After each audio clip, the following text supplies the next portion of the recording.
Welcome back to the second portion of our educational effort. These three sessions start with CKI and continue with fundraising and club building. If you missed our first session, I'm Lonnie Johnson, 2019-2020 Governor-elect. Follow the conclusion of our virtual convention. These sessions will be available on the YouTube channel. To start this afternoon off, I'd like to introduce Shane Petrus, CKI Governor.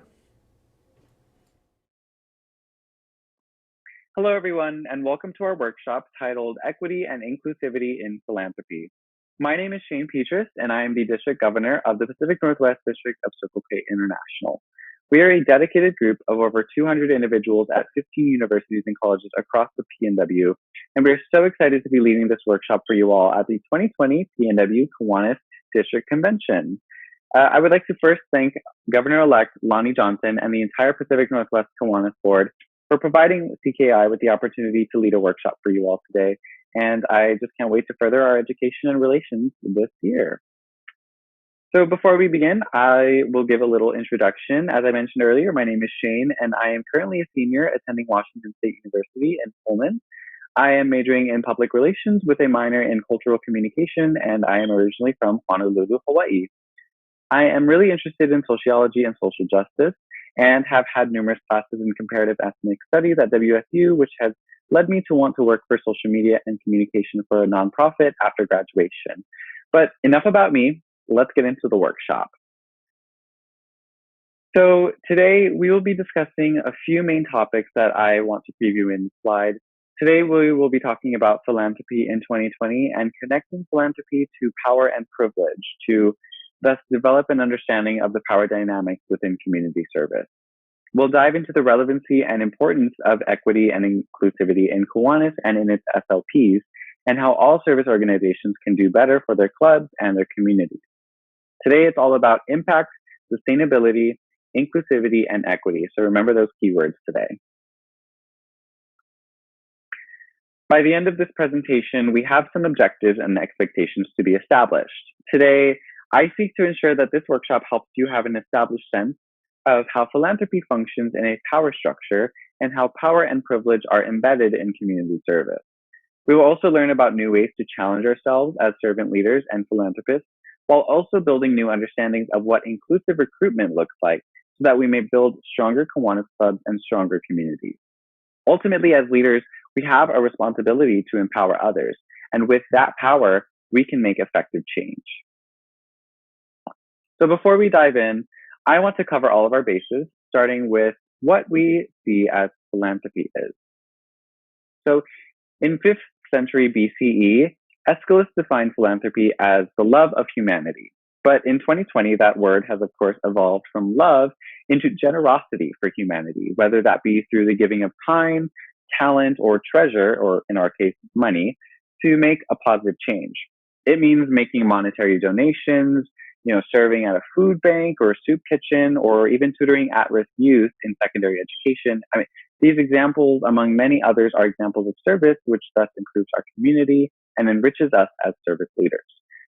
With all the service that has been accomplished, there are still a lot of issues happening in the world, and especially in our local communities. And today we're going to figure out how to make that generosity more impactful and sustainable, and where we draw the line between helping others and helping ourselves. Like I mentioned earlier, philanthropy has evolved from love into generosity and giving. And studies show that attitudes regarding giving are shifting, especially in a monetary sense.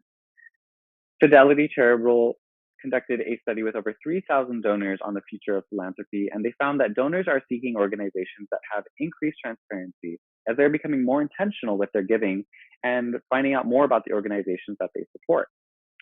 That research is key to understanding where your money is going, as well as developing a deeper understanding or perspective on how you, as a service leader, are helping initiate change. Advances in technology have also adapted giving methods to be more accessible through crowdfunding, social media campaigns, online petitions, and so much more. Lastly, donors are also changing their attitudes on their perspective of what wealth is, from an individualist standpoint to one that enriches a community rather than enriches oneself. More often, studies are showing that donors would rather share their wealth with charities and organizations and their community Rather than keeping it in the family or passing it down to family, these shifts in attitudes on giving and generosity are built on the principles of transparency and intention, and it is making philanthropy more sustainable. Philanthropy is powerful, and to fully understand the impact of generosity and giving, we must come to an understanding on what power it holds at a societal and institutional level. Power and privilege is built into the structure of everything that we do as a society, especially in the United States. And there's a lot of value in understanding what that means for philanthropy. To break it down, I wanted to define what power and privilege actually means. To start us off, institutional power is defined as having the ability or official authority to decide what is best for others. It's the ability to decide who will have access to resources and the capacity to exercise control over others. When we say institution or institutionalize, this means that that power is embedded in the way that society is built and functions, especially in present day. And with power also comes privilege. Now, privilege operates on many levels: personally, interpersonally, culturally, and of course, keyword, institutionally. Privilege gives advantages, favors, and benefits to members of dominant groups at the expense of members of target groups. It is essentially using your power as a dominant group in society to maintain that dominance. Privilege is characteristically invisible to those people who have it because they are born into privilege, which means that it is all that they know. It's been a part of their life since their life began, and any other way of life is seen as lesser, whether they're conscious of it or not. Lastly, and most importantly, privilege is unearned and they are granted to dominant groups whether they want them or not. This is due to the fact that privilege is historically and institutionally embedded in society, and it cannot be manifested or removed. In the United States, privilege is granted to people who have membership in these social identity groups.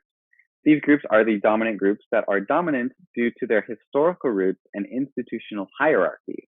This includes white people, able-bodied people, heterosexuals, males, Christians, middle or owning classing people, middle-aged people, English speakers, and many more social groups. These dominant groups are granted their privileges because the systems currently in place in our country were built to support or maintain power for those identity groups.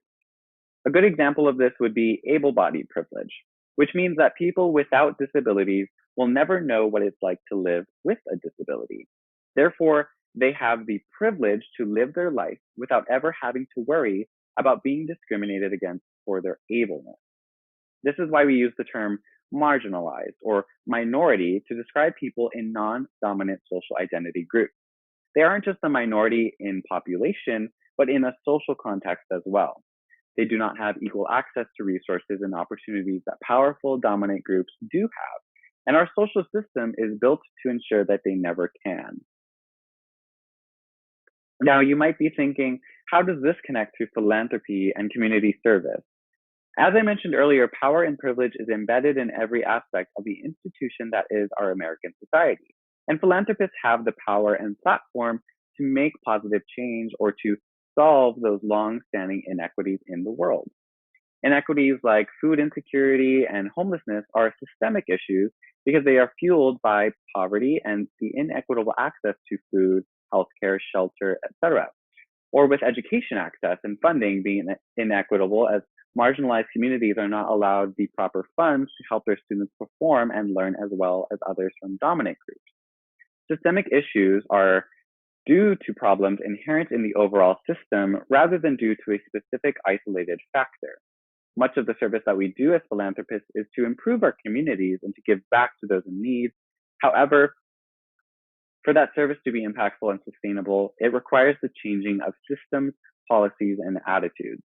Power is prevalent in philanthropy and community service, especially when that service is led by powerful social groups, which in most cases it is, which means that organizations like Kiwanis, CKI, and Key Club have a platform and opportunity to use their privilege to ignite effective change.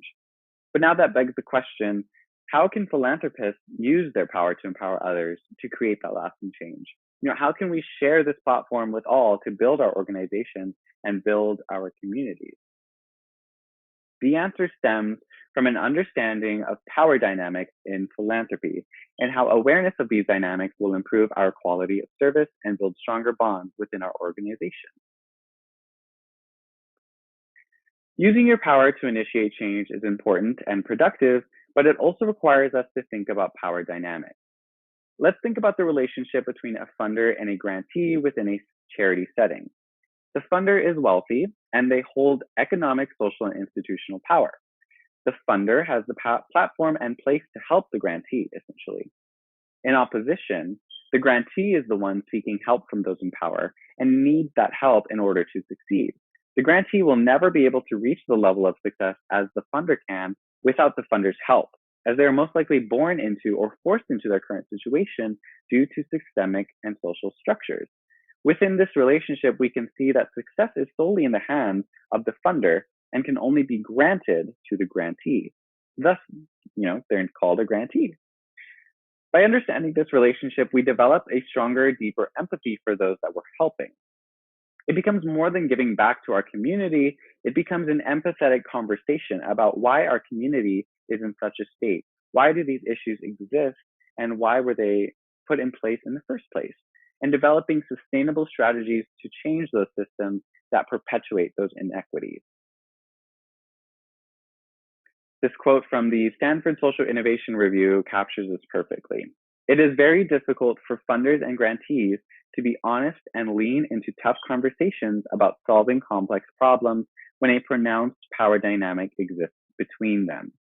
If we think about the grantee's perspective, they're not able to bring up or lead those conversations if they understand that the funder holds essentially their fate of success in their hands. Understanding power dynamics enriches our service experience by adding a layer of equity, empathy, and social understanding.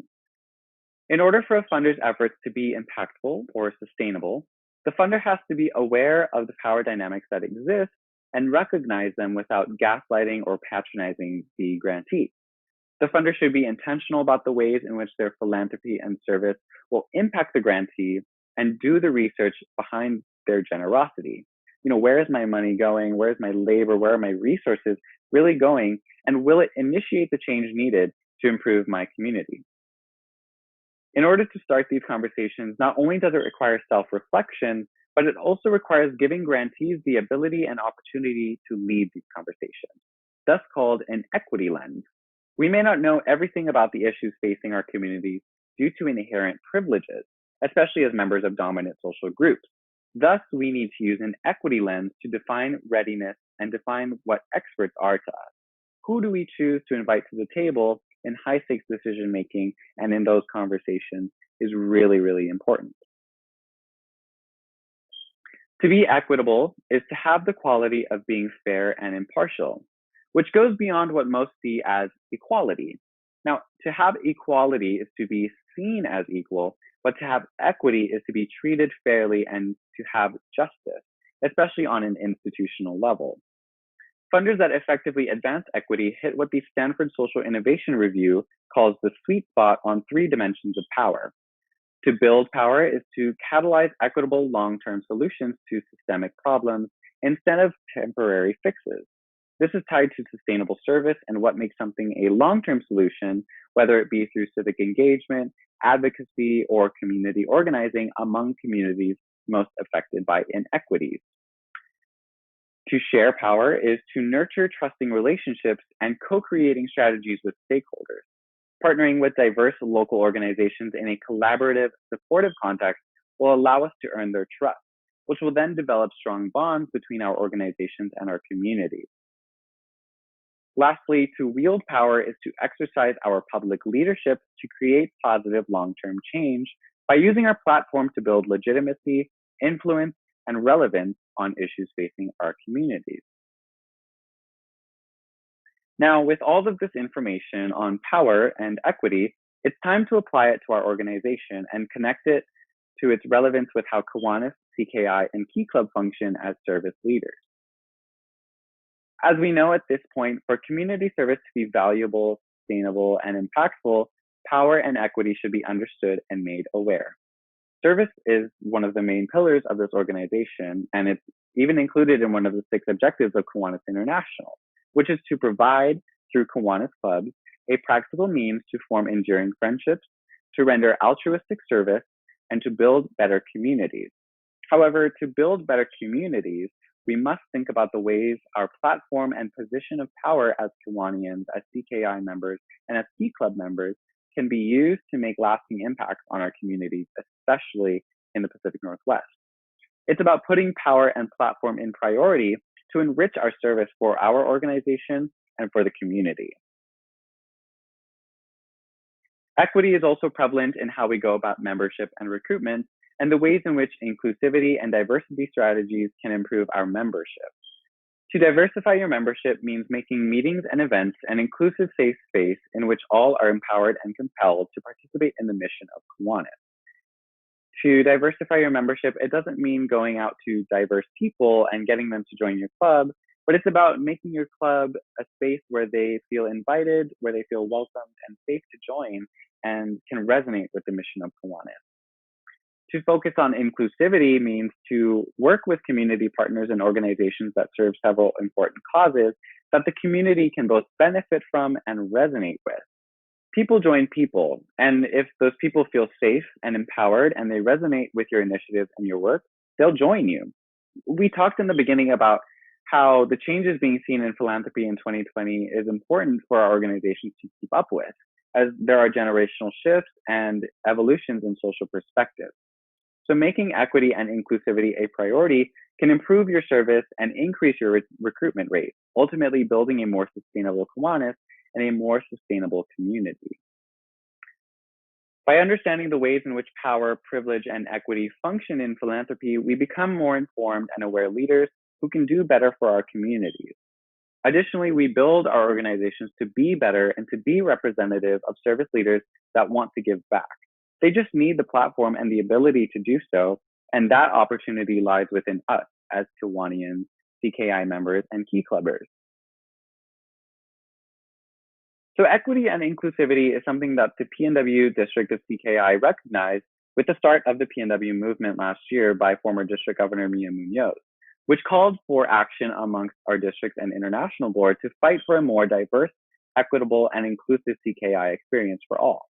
And CKI has actually made some progress on the international and district levels and has some plans in the works. The International Board recognizes their power and their platform, and they are using it to amplify marginalized voices. Some examples of this progress includes hosting President's Councils and International Council meetings to discuss initiatives like Black Lives Matter or social advocacy, amongst other examples.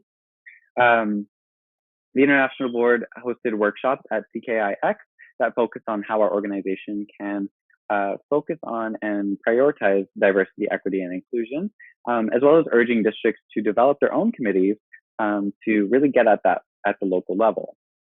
And lastly, they also have been releasing public statements in support of initiatives like Black Lives Matter in order to establish their stance and support for Black members.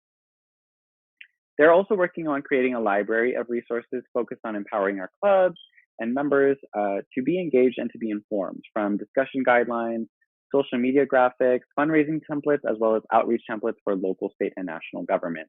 This, along with many more resources, are actually being released to our members and clubs soon. Our district has actually made some progress as well and continues to recognize our power and our platform.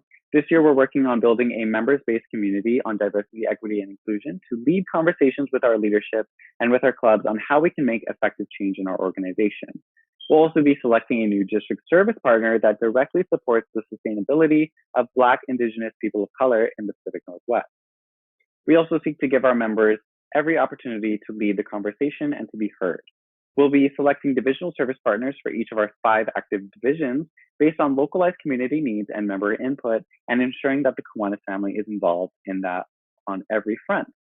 We're also conducting intake forums and providing opportunities to gather feedback on a regular basis. And we're also ensuring accountability and transparency in our district operations, our goal structures, curriculum, and even in our training.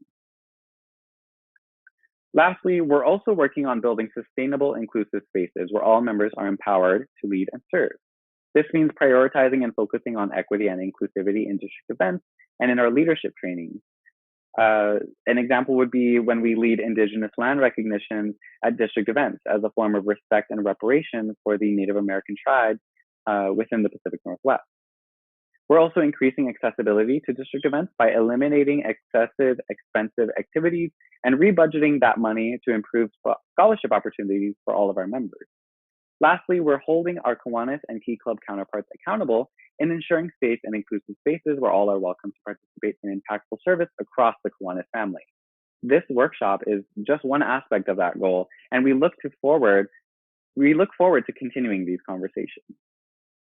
Despite all of this progress, it's important for our organizations to always think about how we can do better and how philanthropy as a system can do better for our communities.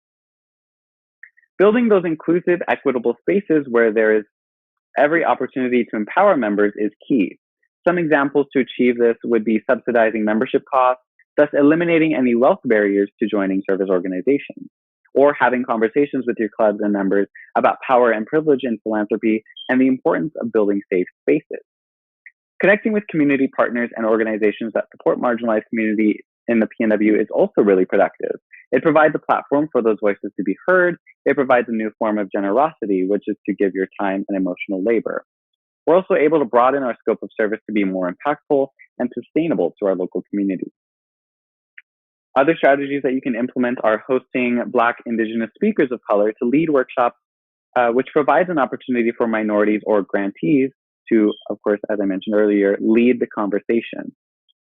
Sharing these resources and education amongst your members on the service you're doing enhances that experience, and adapting your service to incorporate advocacy and social justice, both domestically and internationally, leaves room for infinite possibilities. To finish us off, equity and inclusivity can ignite change for our organizations, both internally and externally. This lasting change can improve philanthropy for the better, and I hope that you will take the resources from this workshop and use it to make change in your clubs. To be a philanthropist is to facilitate and fight for change, and by focusing on that, we are able to elevate our service and leadership experiences. I want to thank you today for attending our workshop. It has been great to have you here and to share the work that CKI is doing, and I hope that you are inspired to make your clubs more equitable and inclusive for all. And we look forward to working with each and every one of your clubs. If you have any questions or want to get in touch, please reach out using the contact info provided below, and I look forward to hearing from you. Thank you. Hello, my name is Nancy Kosminski. I'm the chairman of the advisory board for our local Salvation Army here in Grants Pass. And I wanted to let you know that as a child growing up, I'm a Grants Pass native. Around the age of 10 to 11 years old, the Kiwanis helped me and my family. I lost a front tooth, and at that age is very hard to be without a permanent front tooth. And they helped put a front tooth in my mouth, and it made such an impact on my life that I knew that upon retirement that my heart was going to be with the community, and has been. It's so important that the children growing up that do not have the support of dental or medical or anything the Kiwanis supplies, that it's so important to know that it made such an impact on my life to be able to smile again and have confidence going to school without being pointed at or no tooth. I love the Kiwanis and what they do and what they stand for. And without them, I grew up with 9 in my family, 7 children. I was the middle child. And you also helped my brothers and sisters with dental problems. And my parents had nowhere to go. My mom did housekeeping. My dad was a seasonal worker in the hop fields here. And thank the Lord you were there and have given me the incentive to give back to my community because my community gave to me. As you can tell from that Kiwanis moment, we're not impacting just the children, but our whole community. And thank you, Shane, for that interesting presentations. One of the issues that every club deals with is fundraising. Cindy Carruthers is the PNW's fundraising chair and has helped prepare an enlightening and helpful session. Please enjoy it. Hello, my name is Cindy Carruthers. I am the current president of the Kiwanis Club of Cascadia, the only true internet club in the Pacific Northwest District. I'm here today to share with you some fundraising ideas. I hope you're in the right class. Coronavirus is spreading, the economy is declining, and there's a continued political turmoil. Any one of these three issues could be viewed as a recipe for disaster in terms of your fundraising. And here we are, experiencing all three at once. Your donors are anxious, your board members are freaking out, and it's up to you, the fundraising chair, to lead the way. Most importantly, don't panic. If you keep a cool head and follow these 8 steps, you're all but guaranteed to come out ahead while other organizations fall behind. 1, stay calm and carry on. Look to the lessons of recent history, such as the 2008 financial crisis. Retracting during an economic crisis is not your best move. Convene your board. You can do this virtually by video chat, whatever you're doing now to talk to your board. Get them together, discuss the situation, share your plan of staying calm and working your fundraising plans all the way through. During your meeting, ask the board members for the suggestions and insights as you continue to keep your board engaged, and most of all, you need to remain positive. As a group, discuss how the coronavirus, possible recession, and political turmoil could affect your club. Will the problems you work on every day increase? In difficult times, there is often a greater need for helping the hungry, housing the homeless, healing the sick, taking care of the elderly, and so on. You need to ask 2 things. How might this impact your mission, or how can this mission help you? Meet with your donors more frequently. When disaster strikes, your instinct might be to avoid your donors. Do the opposite. This is the time to reach out, check in, and ask for assistance. Make a list of your top donors from previous fundraisers and schedule meetings, virtual or in person, with them as soon as possible. Ask how they and their families are doing. Ask about their business. Share how these uncertain times are impacting your Kiwanis Club and the clients that we serve. Many donors will step up to help if given the chance. Let them know what you are facing and what you need to get through. Give donors the opportunity to surprise you in a positive way. Cancel events, but don't refund the money. You may need to cancel, which I believe should be your last resort of your upcoming fundraising event for the health and safety of those attending. When you do, someone at your organization will suggest returning money to ticket buyers and sponsors. That might even seem like the logical thing to do. However, if given the opportunity, many donors would let you keep the money. They will. So instead of simply issuing refunds, use this opportunity to reach out to the donors. You could do this by letter. Let them know what's going on. Provide them with the chance to donate the cost of the ticket to the organization, even though you're canceling the event. Don't burden yourself by trying to reschedule it. I recently received a letter from an event that my husband and I were going to attend. The letter asked if we wanted refunded, or would you be willing to donate or have a credit for next year's event? We chose to let it roll. We had options, and you need to give your donors options. 5, if you're planning or in the midst of a capital campaign, stay the course. If you've been planning a campaign for months, maybe even longer, remember that the need for your campaign has probably not evaporated simply because of current events. And if you're already in the middle of a capital campaign, Keep on campaigning. Do not halt your campaign in the middle of an economic crisis. There are other steps you can take. You may need to lengthen the timeline or adjust your goals and plans, but abandoning your campaign could be a major mistake. 6, and I think this is one of the most important, and not only during this time, but any time, always thank your donors. Gratitude goes far, especially when people are stressed.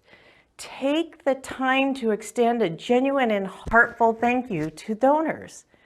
Go out of your way to pick up the phone, handwrite notes, and even say thank you in person if it's safe to do so. Don't take any donor for granted. 7, don't make an assumption simply because the economy appears to be in a free-for-all. Don't make assumptions what your donors will do or will not do, or what they can or cannot give. You don't know. There are those who own stock and cleaning supplies and medical equipment who have made money in light of the coronavirus. They are essential. Remember, we're essential too. People need Kiwanis clubs. Many of our largest, most loyal donors have enough resources that will be able to continue to give to important causes, even in a time of financial crisis. 8, ask for what you need. If your needs have increased due to coronavirus or the downturn in the economy, let your donors know. Don't be shy and hold back. Share what you need and offer ways your donors can help. They just might surprise you. I kind of keep saying that over and over, but they might surprise you, and in a good way. Or ask them how you can help them. Some will retreat, others will step up. You're not wrong to feel nervous during these unsettling times. It's true, some donors are going to pull back on giving for the time being, but I promise there will be others who will step up to help during a time of extreme need. You never know, that list of donors you have, they may even donate more. You just don't know right now. Meanwhile, your clients that Kiwanis supports may need you more than ever. Many donors will recognize this and do whatever they can to assist your efforts, but that will also depend on your outreach and leadership. Do your best to stay the course. Have a great new plan if needed, and keep calm. What kind of fundraisers can we do during this pandemic and beyond? 1, you could host an online auction. There is numerous software available to help with online auctions. What I always hear is, how do we deliver the goods to the winning bidders? And really, that is a great question. You need to make sure whatever is being auctioned, it is easily mailed, and you need to include mailing costs in the bid. Again, do not assume folks are not wanting to help. They do. For example, the Rocky Mountain Elk Foundation canceled all their banquets. However, they are now selling everything via online auction, including large items that have to be mailed. You could hold a virtual talent show. If you're in a community, especially a performing arts community, hold a talent show. Use an event registration app such as C-Event. This is what we use for this convention to sell tickets, while using a marketing tool such as Facebook, Instagram, email, or don't forget your local chamber. They have a list of all the businesses. Using a link such as YouTube Live or even Zoom that you can live stream your event to attendees and let your performing community shine. You collect the money, you provide a password for the event, you pick a date, a time, and when you will have the event, and that's all you got to do. How do you pick the talent? Well, you could market that you are entering an online talent show. You could pick a few members in your club to sit in on interviews via computer. You pick your lineup and you're set for the show. Same thing for open mic. What if you want to do mic night? Same as the talent show. However, this time maybe use Zoom as a group. Each time someone wants to sing, they raise their hand, but prior they paid via a credit card to have that opportunity to perform. You could give the evening a topic, bring together participants, and away you go. Everyone likes to be ham. This is one of my favorite, and I haven't tried it yet, but I'm going to. It's a virtual cooking lesson. Right now, most of us are trapped at home, waiting for the pandemic to subside, and many folks have extra time on their hand or kids to entertain. And they're eager to try new things, learn new skills, and just have a little fun. Find someone in your club or possibly a celebrity chef to offer professional instructions. You could use Zoom for this platform. Just remember, they will need to know when, where, how to attend, and what supplies they will need to participate. Again, your Zoom meeting would have a secret password for those who have purchased tickets to watch the show. Remember, these types of fundraisers work because people tend to be eager to buy services to support a cause that they care about. So they're getting a good for their pay. Even if they don't have room in their budget for charitable giving, they are more likely to support a good cause if it is also meetings and one of their felt needs, in this case, good food. Also, you will need to advertise these events. Again, you can use email, social media, Instagram, Facebook. It's open. You can do any kind of marketing you need to. And for goodness sakes, always follow up with a personal thank you to each donor. So virtual paint or craft night. This is another idea. So again, same as cooking, find someone creative in your club or someone local. Sell tickets to the event and make sure they know when, where, how to attend, and what supplies they will need to participate. Simple. Virtual raffle fundraising. Similar to our KCCP selling tickets for the Mustang. You will need to offer a prize. Maybe not a car, but maybe a member has a timeshare they would donate some time for or a portion of the money raised. Just remember, it will need to be something significant to get folks to bite. This is how this works. Set up a custom donation page for the raffle campaign. You can sell the tickets at various prices. Someone donates or whatever increment you like to use. The individual receives an entry into the raffle drawing, just like a standard raffle fundraiser. Make sure you broadcast the virtual raffle far and wide on social media and in your email updates. Create fun, shareable content that your supporters can use on their social media to help your fundraise and raise awareness about your cause. Oh, and yeah, don't forget to announce the winner at the end of the contest after getting permission first from the winner. If possible, share a photo and name of the winner on your social media platforms and in the email updates. Broadcasting the winner builds trust and confirms that you actually did hold the drawing, especially if the prize is a portion of the money. Of course, hosting a virtual raffle means you can make everyone a winner by offering discount codes or other small prizes to everyone who buys a ticket. Make sure you check your local state and the laws behind raffle.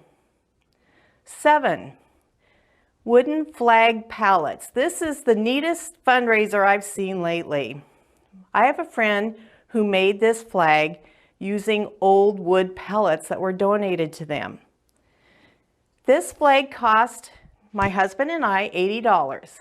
According to my friend who makes these, the material cost is anywhere between $20 and $30, and sometimes it wasn't even that much. Your net is pretty simple. If you use $30, you got $50, worst case. Now, I'd like to take this time and introduce a very important company who has been a great supporter for the Pacific Northwest, and they have a very good fundraising event, Seize Candy. Is your Kiwanis Club looking for a good fundraiser? Of course you are, and in these times it's hard to find one that is doable. C's Candies has the answers for you. I might note that C's Candies has been a loyal partner of the Pacific Northwest District Kiwanis for over 30 years with their displays of delicious treats prominent at our district conventions. So, let's look at what C's Candies can do for your Kiwanis Club. Fundraising the C's Candies way has a bunch of benefits for your club. C's Candies has been making and selling their great, sweet, American-made treats for almost a century. The C's Candy name has represented taste, quality, and tradition since 1921. Kiwanis clubs have long relied on C's Candies fundraisers and keep coming back year after year because of their successes. It is so easy to sell the delicious candy that people already know and love. You can choose from C's Candies classics like assorted milk and dark chocolates, peanut brittle, toffee, special seasonal items, or fundraising favorites like candy bars, lollipops, and year-round sweets at all price levels. Your Kiwanis Club can have a sweet and successful 2020 C's Candy fundraising campaign. Let's talk about how simple that can be. Here's what's new from C's Candies for 2020. All items are now either 20% or 50% profit. That's right, I said profit. And you can earn even more, an additional 5%, by selling $2,000 or more. Your club can earn another 10% by selling $10,000 or more. Everybody has a sweet tooth, so help them satisfy it with 19 C's Candies favorites now added to the fundraisers to sell. Yummy items like Little Pops and Cafe Latte Krispies. And there's also an array of sugar-free items. C's Candies gift cards are now part of the fundraising mix. They're ideal for buyers who appreciate the flexibility of non-perishable purchases. So let's look at some fundraising options and benefits. The most traditional option is the pre-sale. This is where your Kiwanis Club takes orders, then collects the money on delivery of the order. Or how about candy by the carton? This is an idea where you sell C's Candy at an already scheduled event. Your Kiwanis Club buys by the carton from C's Candies and sells the individual candy, lollipops, and more at the event. And during these uncertain times, C's Candies Yum Raiser may be just what your Kiwanis Club is looking for. It's a contact-free way for your Kiwanis Club to organize and run the fundraiser. You create an online store, you share the link to your online store, the orders will ship directly from C's Candies to your customers. Some of the great benefits of all these ideas are that free shipping is included in your bulk order to one address, and you can get 10% loyalty savings on all purchases annually. And don't forget the discounts, 20 to 50% profit on orders $500 to $1,999, an additional 5% on an order from $2,000 to $99.99, and another 10% profit on all orders of $10,000 or more. Well, now you have the ideas, and already you have questions. The great news is that your Kiwanis Club will have your own C's Candy contact for all those questions, ordering information and assistance all year long. Your C's Candies contact in Washington and Oregon is Lori Hatch. She can be reached at 425-324-6177 or via email at lhatch@cs.com. That's 425-324-6177 or via email at lhatch@cs.com. So, what are you waiting for? Start organizing your C's Candy fundraiser right now. Contact Lori. She'll help you get started. During the pandemic or any time, you really want to be careful of having only one source of fundraising. I am sure a lot of your clubs right now are experiencing this as I speak. You lose that one fundraiser, then your whole budget is shot, and it doesn't take just a pandemic for this to occur. Just remember, you have to think outside of the box. If you're meeting with your board, be prepared. Start from the beginning of your fundraiser, plan it all the way through the end before you meet with the board. If they ask, have the answer, and most of all, stay positive. Thank you for your time today, and I hope to see you soon. Thank you.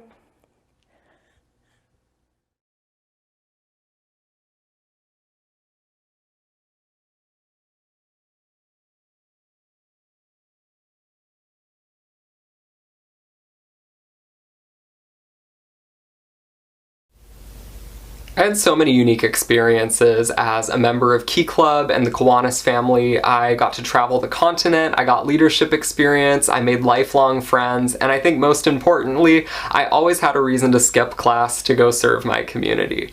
But no matter how many of these tangible experiences I try and convey, it really can't do justice in trying to explain what exactly I got out of my experience in the Kiwanis family.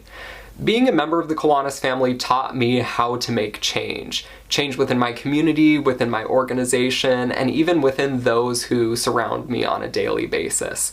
And not only did it teach me about these changes, it taught me which changes were most critical to make in my community, and how I can take those changes step by step in order to be effective and efficient in implementing those. Through my term as district governor in Pacific Northwest Key Club, I got exposure to so many unique perspectives on community service throughout the district.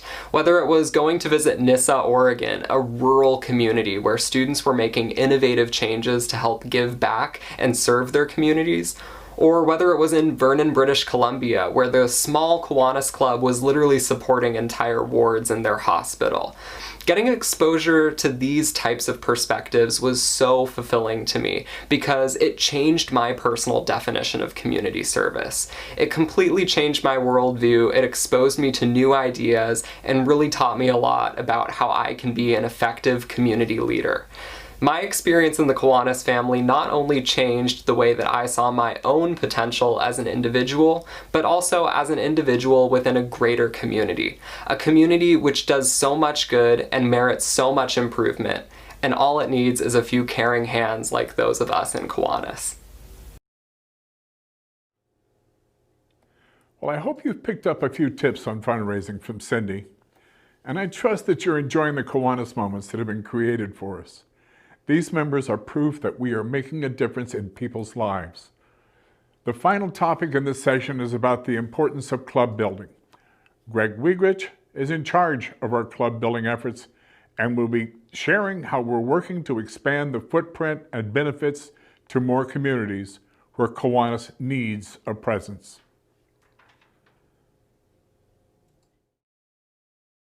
Hi everyone, I'm Greg Wiegrich, PNW New Club Opening Chair. Bob Munger and I will be presenting this learning track, and Bob will introduce himself at the end of this segment. The practices I will describe are proven, have been tested and refined in the field. In 2018, Kiwanis opened 411 new clubs worldwide, and last year the number was 434. That's over 10,000 new members in 2 years, a size greater than the PNW district. As I explain the practices for opening a new club, please recognize that they apply to strengthening your club just as well. This approach is different from our traditional approach, and as I said earlier, has been extremely well received by prospects. It's important for all of us to make the transition to this new way of presenting Kiwanis and approaching prospective members. We all know there are so many Kiwanis members in every community, they just haven't been invited yet. So let's get started. Well, let's get started. So are you astonished that we can open a new club in 3 days with a minimum of 50 new members? I certainly was until I experienced it myself. And it's because of the Blitz approach that concentrates our focus that makes it work. Club opening team members will receive training prior to the start of a club Blitz and hands-on experience during the event, all of which will make you better at attracting new members for your own club. Certainly, take notes as we go along. I will also leave my contact information at the end if you'd like a copy of this presentation. So how do we collectively determine whether we should open up a new club? Let's take a look. It's especially important for sponsoring clubs and nearby clubs to play an active role in the forming of the new club so that transfer of knowledge takes place for this and subsequent opportunities, as well as providing ongoing support and advice to the new club. Opportunities for our service leadership programs is an important factor.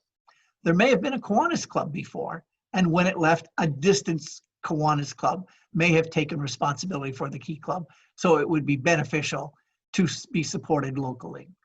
In our meetings, we've certainly heard from police chiefs and school superintendents how important it is to have programs at the middle school, junior high level. This is often the time when external influences take students down the wrong path. A builders club fits that bill perfectly. Starting a second club in a community offers a different time for new members to attend Kiwanis, plus provides opportunities to collaborate on larger projects and have a greater impact. If there's a substantial growth and new businesses are coming into a new community, that would be a good reason as well. Your lieutenant governor needs to be committed to opening this new club. All right, we know where we're going to focus. How do we get started? The 3 teams will each include an experienced club opening specialist. Your drivers might be membership team members or others in the club who want to participate and learn about this new approach. We have work that suits all different interests and comfort levels. Every role contributes to the end goal of opening a new club. We want everyone to attend the face-to-face meetings with prospects to experience how it's done and how the dialogue goes. We do bring drivers into those meetings. Each new club chartered will have 2 trained coaches assigned to them. Okay, let's talk about building the prospect list for the new club. The next 6 slides will highlight our usual suspects who are most likely to join Kiwanis. We have many referrals we can share to help you name drop. You may know people who are very busy in the community. It's interesting how we've met some of them just as they're finishing up an assignment and looking for the next challenge and fun situation. So don't exclude them. We've had some of our best conversations with Lions and Rotary members. They are impressed by our offerings. We have convinced Lions and Rotarians to become dual citizens and join Kiwanis. Plus, some have joined and left their old organization. We had the mayor of Kalama, a Lion, joined because he saw Kiwanis as having a greater impact in his community. We've had a Rotarian in Lake Oswego leave Rotary because he was more interested in the ways Kiwanis benefits children. We also have many Lions and Rotarians suggest members of their company staff to join Kiwanis. Club members are a great source of prospects through colleagues or business clients. They are usually a few people who everyone respects and knows in town. That may be the head of the Chamber of Commerce or others. Who are they? And make sure they're on your list. Look for diversity in your list, a wide variety of businesses, and certainly a variety of backgrounds and experiences that understand different parts and needs in the community. Check the roster analysis form to see if most businesses types are presented on your prospect list.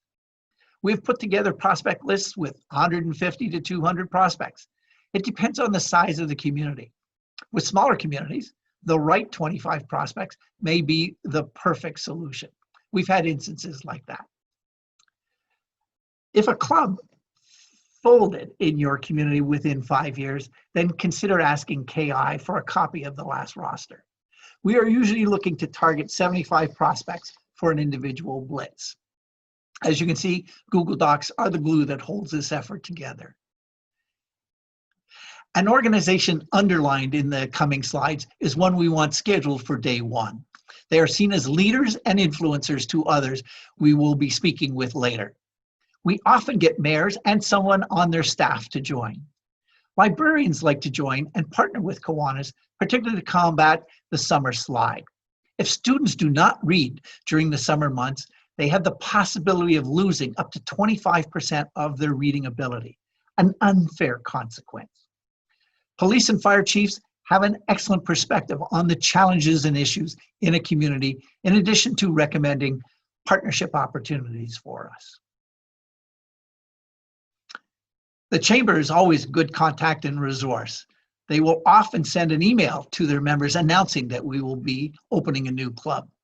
Edward Jones and the 2 insurance companies listed are strong community-minded organizations, and we most often get a new member from their ranks. You will likely find 3 to 8 Edward Jones advisors in your community. Talk to all of them. They also have excellent office administrators who have been great members of Kiwanis. Lastly, Salvation Army is run by a husband and wife team. Very often we align with their goals and are successful in getting a new member with them. Boys and Girls Club, a national partner, are working with many low-income families and do an excellent job. They offer great insight into the community as new Kiwanis members. Banks often have moved decision-making to a regional level for joining approval and are sympathetic to our mission. They see employees working on local service projects as a good way to build team spirit. Talk to every bank in town and add as many as you can. They make great treasurers for your new club as well. It's really important to get an early appointment even before the first day of the campaign with the superintendent of schools, who will often direct us to the schools in greatest need, so we don't have to talk to every school principal. Churches have an excellent perspective on community needs. Talk to them. They often are looking for partnership opportunities in addition to membership. We get a strong response from Les Schwab, another community-minded organization. Great to work with. Some of our clubs actually meet in funeral homes, and the directors seem to know everyone in town. Local newspapers can help us get the word out. Again, an opportunity for a Zoom interview prior to the actual kickoff date. With U.S. Army recruiting centers, we have a special partnership arrangement for new clubs only, where the membership fees have been paid in advance. They are interested in getting their name in front of more prospects and doing impactful service in the community, so talk to them.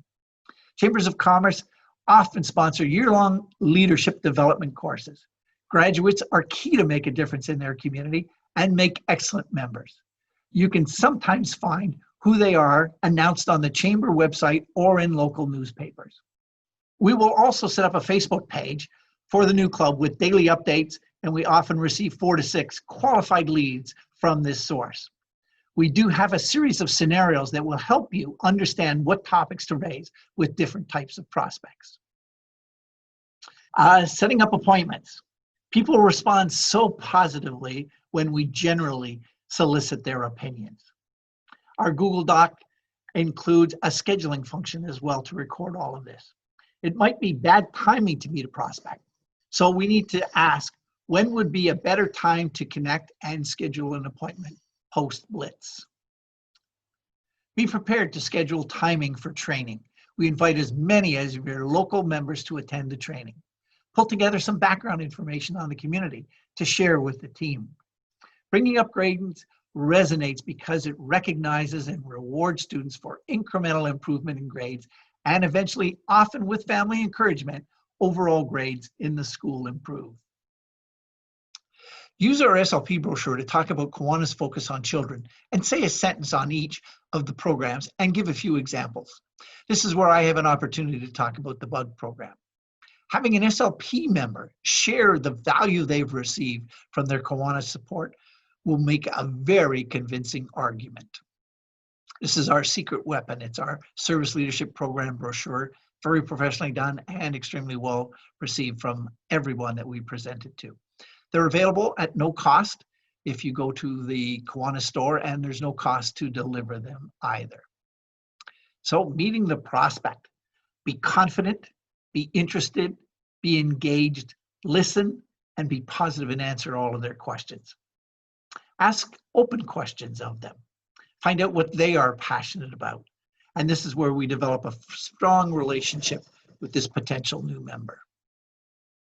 The petition is a non-committal step that demonstrates the support of the new club in the community. We share the signups with the other teams, so we're always showing a picture of local support to everyone that we meet. These are the usual questions that were asked. It's important for prospects to know that the club is about them. They get to make the decisions, and they get to decide how the meetings will be run. They also ask, how much will it cost to join? As a new club, the fees are $100. $50 goes to KI, and $50 stays in the new club to establish a base of funding. So that should be a minimum of $750 in their admin fund. Only one person leads the invite to join discussion. Everybody else takes a back seat and allows pregnant pauses to remain. Some people need to process their decisions. Don't interrupt that happening. Always, always, always ask for referrals. Follow up. Debrief after every call. What could have been improved? Is there a next step we missed? Share success stories and lessons learned with other teams. Let your Google Doc coordinator know the outcome of the meeting. And we set up group text messages so all team members know how things are going throughout the day. Get the referrals into the system and contact them between meetings. This is where all the effort pays off. A membership team specialist will run the meeting. Our coaches should be there, and it's wonderful to have the Lieutenant Governor there to welcome everyone into the new division. The membership team is prepared and ready to help clubs with new club openings and club strengthening. Please reach out to the PNW membership team. If you'd like a copy of this presentation or have questions or comments, here's how you can get a hold of me. I look forward to the opportunity to work together. My good friend, Bob Munger, will discuss what happens the day after the organization meeting. The beauty is Bob knows this material intimately and will shepherd the process through all stages. Let me finish by saying club opening is a fun team experience that will help grow your club. Thanks and good luck. Bob, take it away. Hi, I'm Bob Munger. I'm the past governor of the Pacific Northwest District. I'm also a member of the district membership team as the administrative logistics chair. Now, my task is to help clubs wade through the process of filing the legal documents with the IRS and the Secretary of State after they've organized to make them a legally chartered club. Now, these remarks are addressed primarily to new club openers and your responsibility to prepare the club to file these legal documents. I'm going to share a PowerPoint with you to provide you that information. Okay, let's get started. Now, chartering a new club is just the beginning of the Kiwanis experience. Once the club is chartered, there are certain legal documents that need to be filed with the IRS and the Secretary of State. The first is the application for employee identification number. You file this with the IRS form SS4. This is where you file for your tax ID number. Next, you'll file your intent to operate as a 501c4 tax-exempt organization. You do this with the IRS form 8976. Next, you'll file your letter of authorization for group exemption reporting. Now, this is very important because when you file your intent to operate as a 501c4 organization, they will not grant you that tax-exempt status. It's just your intent to operate. When you file your letter of authorization with Kiwanis International, you're giving them permission to include you under their blanket authorization, to include you under their umbrella for tax-exempt organizations. Next, you'll file your IRS Form 990N e-postcard. This is your tax-exempt filing. It's basically filing your income tax. This needs to be filed in the first year that your club is operational. After that, then you have to file it every year by the 15th of February. And then you'll file your Articles of Incorporation with the Secretary of State. Now, the club will need to open bank accounts as soon as possible. You will need to have your EIN number and possibly your Articles of Incorporation, depending upon which bank you are decided to operate with. Clubs also need to upload their bylaws into the Secretary dashboard in Kiwanis Connect. When you organize your club, you submit your bylaws in paper form. You need to keep a copy of these bylaws in the paper form. Now, new club builders need to prepare the club to designate one person to be responsible for submitting these forms. This person is the single point of contact for all legal paperwork. Now, this doesn't need to be the secretary or the president or the treasurer. This person does not need to be an expert, but this person does need to have an expected level of competency to do this task. There have been several problems that arise in the past with multiple people filing documents. The president got some, the secretary got some, and the treasurer got some.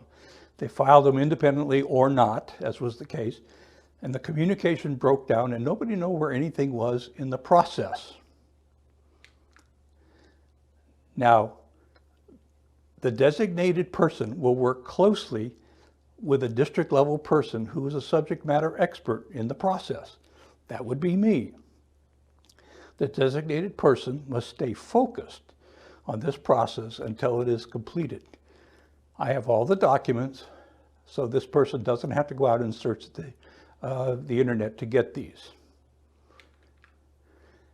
Now, the club must keep good record copies of all documents that you submitted and all the receipts for the documents that were filed. Documents may take several weeks to process through the system, so you need to be diligent in your follow-up in order to keep track of this. Now, there is a recommended filing sequence, and I want to share a document with you to show this. Okay, here is the document filing requirements in the sequence they should be filed. Now, the first thing you want to do by far is to file for your EIN number on the IRS Form SS4. You will receive an EIN award letter from the IRS when this application gets accepted. You need to save that. Then you need to open a bank account, so you'll need your EIN number. Then you file your intent to file as a 501c4 organization, the IRS Form 8976. Now, you need to file this within 60 days of receipt of your EIN number. This is important. There is a filing fee of $50 for this, and you will receive a filing confirmation and a receipt for payment. Now, if you don't file your 8976 within 60 days after receiving your EIN number, you will receive a penalty of $20 a day for late filing, not to exceed $5,000. We've had some clubs that have actually been assessed this fine. Then you file your letter of authorization for group reporting to Kiwanis International. You need to attach a copy of the EIN award letter from the IRS. That way, Kiwanis International can verify your EIN number. Next, you need to file your Articles of Incorporation with the Secretary of State. You must follow the KI filing instructions. This is a multi-step process. KI needs to approve every piece of paper before filing with the state. Now, you cannot e-file this, and the reason is because Kiwanis International needs to approve the certain requirements that go into your Articles of Incorporation. And if you e-file, you bypass the entire Kiwanis approval system, and you cannot attach any attachments or any other information to your Articles of Incorporation. And this is basically your purpose and the objects of Kiwanis and the process for dispersing your funds in the event the club dissolves. This involves several forms, and then once all the forms have been approved by Kiwanis International, they will send back the authorization for you to file with the state. The next thing you file is your Form 990N e-postcard. You will receive a filing receipt for this, so you must keep it. And then you have to file your 990 within the first year that you're organized. And then after that, you'll file it by the 15th of February every year. And the final thing you do is upload the bylaws into the secretary dashboard. This should be done by the club secretary, because when you provide the paper copy of your bylaws with your organizational paperwork, Kiwanis International does not upload them into the dashboard. The secretary has to do that. That way, your bylaws are on the system. You can retrieve them anytime you want. You can amend them anytime you want and send them back to Kiwanis International for approval. Okay, so let's wrap this up. This may seem like a daunting process, but it really isn't, because I will guide the designated person throughout the entire process. I have all the IRS and all the Secretary of State forms that we need, so you don't have to go out and search for them on the internet. Now, it's critical that clubs keep good records of all forms filed and all receipts received. Be patient. It may take several weeks for the forms to be processed and appear on the system. I want to reemphasize the importance of new club openers to prepare the point of contact to be able to file these documents. So I hope this has been helpful for you, and I hope you enjoy the rest of the convention. Thank you.